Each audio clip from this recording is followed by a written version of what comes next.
Hi, everyone. Welcome to your fourth bootcamp session of the day, building a nonprofit data science team. I'm Kendra Gedney. I'm currently a senior applied data scientist at Civis, working with our nonprofit clients. Before Civis, I was part of a few in-house data teams holding various data science related roles, some of which we'll discuss today. So our goals for this bootcamp session, we're broken out into two parts. So in the first part, the goal is to understand basic considerations for starting a data science capacity within a nonprofit. And then in the second part, the goal is to recognize what's needed from the entire organization to enable data science success. And we'll also identify and address some common challenges. Great, so part one, getting started. And here we'll focus on people, roles, and structure. As you've heard in previous sessions, there are many facets of becoming a data-driven organization. There's data itself, people, process, technology, culture, science. For this bootcamp session, we are going to focus on just people and culture. So we'll start with people. So if you recall, data science is about solving organizational problems through providing insights and developing data products. And we're using the term data science pretty generally here. So a data scientist's impact comes when they create and deploy solutions that other people in your organization can then use to inform their work. So impact is built on people having the right skills, being in the right roles and functions within the right structure to be able to conduct and deploy those analyses and communicate the results. So I'll flag here that everything we're going to show are just examples and ways to get started. So it is highly organizationally dependent. So building a data science team involves coordinating lots of functions. We've broken out 5 here. We show this next set of slides to communicate all the functions, but definitely not to say that if you can't hire these 5 people with these 5 exact titles, you can't be a data-driven organization. Because depending on your org or the organization, these functions can sit with different roles or even with the same person. We'll get into structuring these in a bit, but it's really just about bringing together these as functions. That is key to having a successful data science team. So we'll go through them one by one. Okay, data engineer. So you can think of data engineers' function as moving data from place to place. They are developing and maintaining data architectures and systems, such as data pipelines, processing raw system data. Skills to be successful with this function, generally database systems, so SQL or structured query language, ETL, extract, transform, load tools, as well as experience with data APIs. Sometimes coming from a software engineering background as well.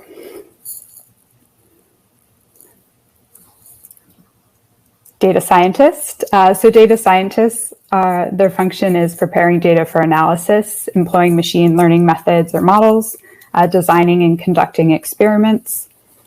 The skill set here is definitely more on the predictive modeling, statistical analysis or statistical computing, as well as storytelling and visualization in math. So oftentimes come from that stats background. BI specialist, so business intelligence specialist, sometimes called data analyst or insights analyst. Their function is more in the collecting data and performing analyses to answer organizational questions. Tends to be more focused on the regular reporting, so preparing those reports. Skills here, SQL, again, spreadsheet tools, visualization and BI business intelligence tools, so perhaps Tableau, as well as some statistics. IT manager, so could also be called a systems admin, a database manager.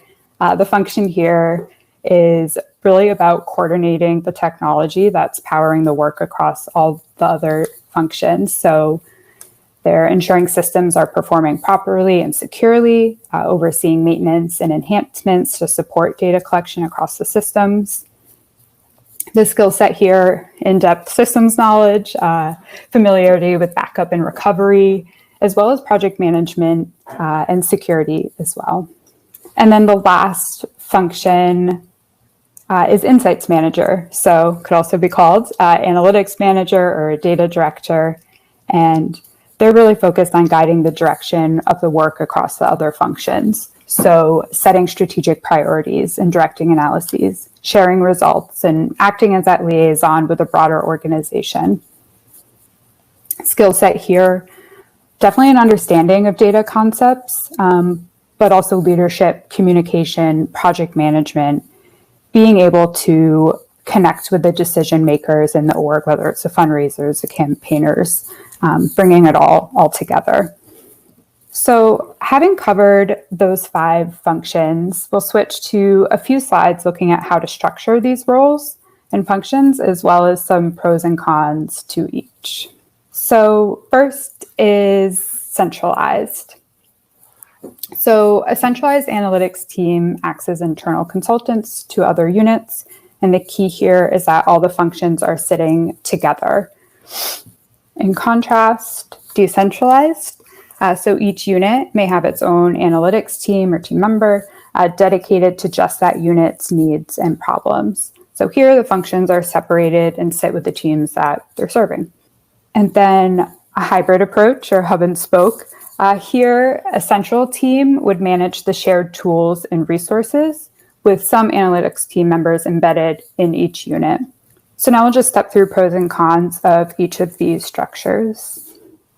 Centralized teams. So with a centralized team, since everyone working with data is sitting together, the pro is definitely that knowledge sharing, collaboration, less redundancy, so more efficiency, tends to have more executive support, and can be an easier way to start out when first building a data science team. Some cons, since they are sitting together instead of aligned with the business units that they're serving, you could have less end user alignment, more bureaucracy, higher risk of and impact due to failure, as well as competing department priorities since it is its own department. For decentralized teams, pros here, since it is the data team members are sitting across the org, they're able to prioritize the business unit's needs. They have that domain knowledge since they're all part of the same team. You could have quicker wins and really just that end user alignment. On the flip, so cons, it's reinforcing silos. There could also be conflicting sources of truth. If you have 2 data team members working in different units, they could be working with same data sets, but in different ways. You could also have duplicated efforts and potentially less executive support or buy-in. And then the hybrid approach, hub and spoke. So in our opinion, this approach does combine the best of both worlds, results in increased flexibility, centralized goal tracking. And we tend to see that as organizations become more mature, they might tend towards a hub and spoke organization or structure. And then cons here would be some ambiguity in roles and ownership just due to that matrix structure. So when it comes down to deciding what's best between these structures, you'll need to weigh factors within your own organization. So of course, size, the needs of each team, the commonality of use cases and data across, and the tools that the analyst may be using. So we'll say that often the pros of one or the cons of the other. So whether you're able to increase efficiency by having a data team sit together versus having end user alignment by having it more decentralized. So it really just comes down to assessing what will work best for your organization, but hope these examples can provide some structure in thinking about it. And then our final slide on the people part of this presentation is about outsourcing. So what and when to outsource. So good. Really depends on your internal capacities and budget, but wanted to provide an example of what one nonprofit does to help think about what this could look like. So for them, in-house, internal stakeholder management, institutional data infrastructure, business intelligence, data analysis, and strategy, where they're outsourcing the data engineering and analytics pipeline management, modeling, survey design, as well as data visualization. So with that, we'll transition to the second part since we've gotten started. So now it's time to focus on getting buy-in. So for these slides, we'll go through making the business case, talk about data literacy and adoption, and then finish with a few challenges. So back to the facets of being a data-driven organization. We just covered people, and then we will finish this presentation talking about culture. And when I say culture here, and I think other presentations we've been talking about data culture as well, but generally just it's creating a culture that appreciates, uses, understands, prioritizes data in their day-to-day. So let's start with a chart. So as you set out on getting buy-in on growing your data science team or becoming more data-driven, you may think the process would look something like this. So over time, the percent of your organizational decisions informed by data would increase linearly. But in reality, it looks more like this. So achieving data-driven decision-making requires experimentation and iteration. And culture really is a huge part of ensuring that that red squiggle continues to move up, but it will take time. So how to make the business case. So changing how business is done and changing the culture starts with making that case internally. So this slide is not necessarily a recipe, but just things to help keep in mind when making the case. So budget. One thing here is think about how much the organization is currently spending on disparate or disconnected analytics. Base the investment in strategic goals. For example, you can't reach audiences effectively without investing in research to understand the motivations. ROI. Highlight how you'll leverage successes and missteps to optimize future spend. Data governance and security. This is an interesting one. Thinking about how you're currently set up. There could be potential for PII, so personally identifiable information risks, due to that lack of oversight or management across different data systems and not having it sit with one team. And then these last two I'll do together. So democratize data, enable the whole organization to base strategy in data. And data literacy, include in your case the importance of having a plan to expand data literacy at your organization. And this next slide before we discuss challenges is all about that. So it's about data literacy. And when we talk about data literacy, we mean the ability to read, work with, analyze, argue with data as part of a day-to-day job function. So a few tips on how to build data literacy and drive adoption of data. Use a common language. Provide data definitions. So for example, chart on the right, make sure your audience is familiar with propensity to take action on climate. What does that mean internally? Provide the data definition so people know what you mean by take action. Similarly, you don't want to lose people to, oh, well, they count email opens this way in that report, so I can't use that, or I'm not interested in that. But providing that those data definitions using common language can help that. Set tone. Think about delivering results with a consistent or appropriate tone. Not everything is going to be positive, and want the organization to take both positive and negative results into consideration, and use and adopt that data no matter what it's saying. So tone can be really important in setting that.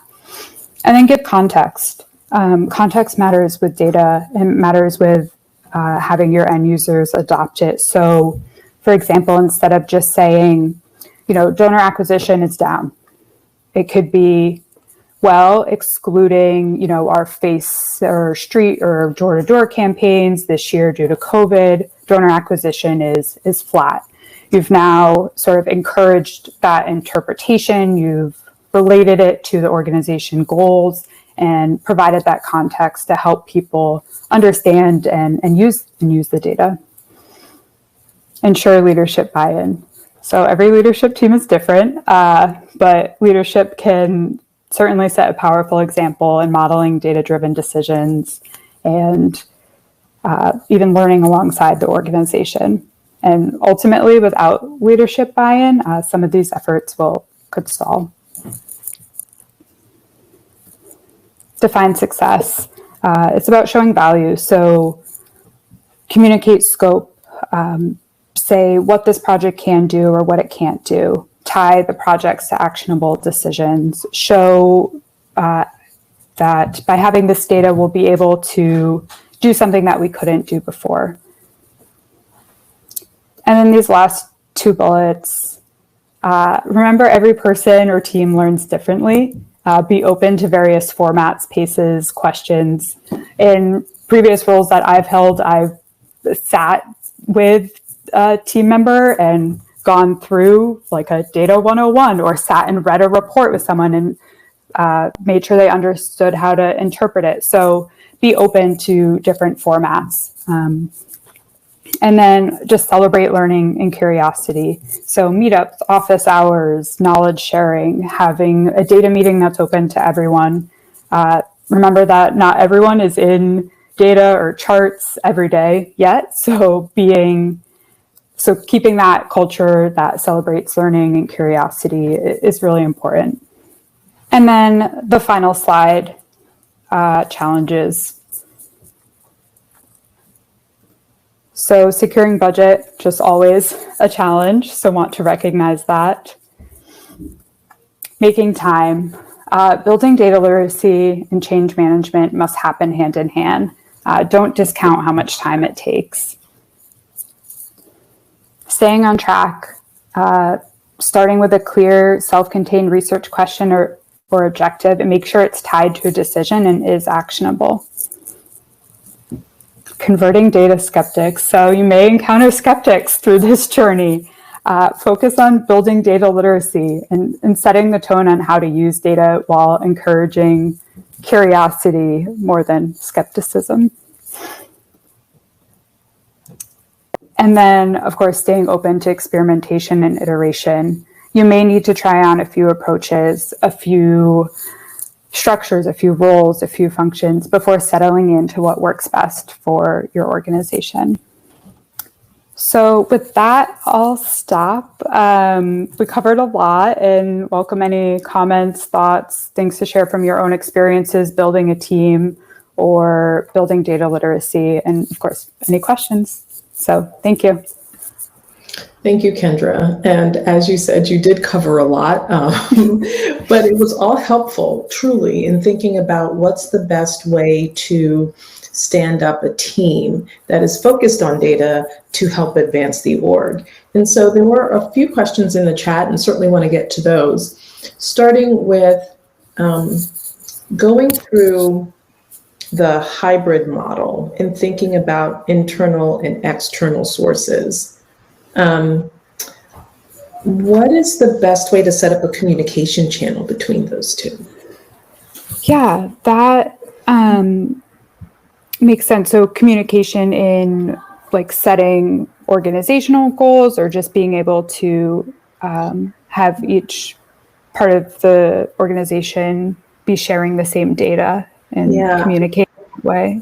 I'm interpreting the question, but I'm guessing that since some data may be coming from an external source and some may be coming from internal resources, how should the two talk to each other to make sure that they're aligned?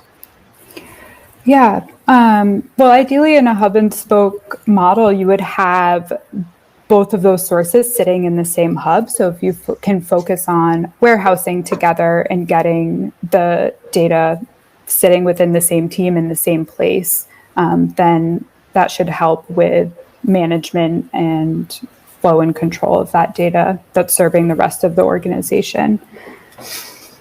Okay. I think, what may go along with that is how do you filter through what can be done internally and what needs to be outsourced? Yeah. I feel like it probably depends on your internal capacity, the size of your organization, finding the right vendors to use and control some of those data flows for you. Yeah, I think this one is a bit challenging because it's hard to know the nuances of each org, which will help inform this kind of decision. And so I think for whoever asked that question, we'd be happy to connect with you offline to maybe talk through some of the individual circumstances that you're facing there. But maybe in the time that we have left, let's switch to another question, which is how should someone encourage their leadership to learn more about data? I feel like you touched on that towards the end, but understanding demands for time and some other things in the context of the importance of data. Do you have any tips or tricks there? Yes. A few things come to mind. I think first, meeting leadership where they are. If they aren't currently using data or aren't sure where to begin, meet them where they are. See what could be helpful that you could provide that helps them with their goals. If they need data in a different format or they need it in a certain way, meet them where they're at. I think also tying organizational goals and measures of success to things that can be shown through data would also be important too. So then the entire organization up to leadership is working towards common measurable goals that a data team could provide. Awesome. Thank you, Kendra. And I realize I may be having a little trouble with my video, but it looks like you can still hear me, which is great. So with that, want to thank you for all the information that you shared, and certainly encourage folks, if they do have any follow-up questions, we'd be happy to address those. Our next session will be data-driven donor management, presented by Lizzie. And so we will be back with you in a couple moments. Thank you, Kendra. Thank you.